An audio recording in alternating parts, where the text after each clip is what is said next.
ఈరోజు మన ఛానల్లో మునక్కాయ టమాటో కర్రీని ఎలా చేసుకోవాలో చూద్దాం. ముందుగా కుక్కర్లో ఆయిల్ వేసుకొని 4 దాకా సన్నగా పొడుగ్గా తరిగిన ఉల్లిపాయ ముక్కలు వేసుకొని బాగా కలుపుకోవాలి.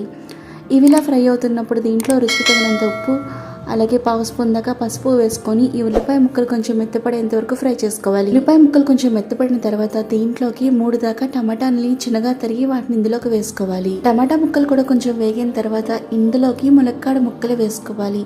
నేను ఇక్కడ 2 దాకా ములక్కాడని చిన్నగా తరిగి వాటిని వేసుకున్నానండి.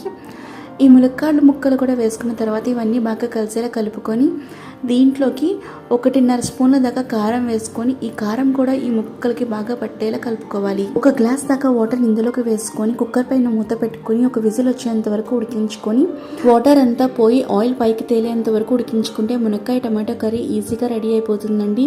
వీడియో నచ్చితే సబ్స్క్రైబ్ చేయండి. Thanks for watching this video. Bye.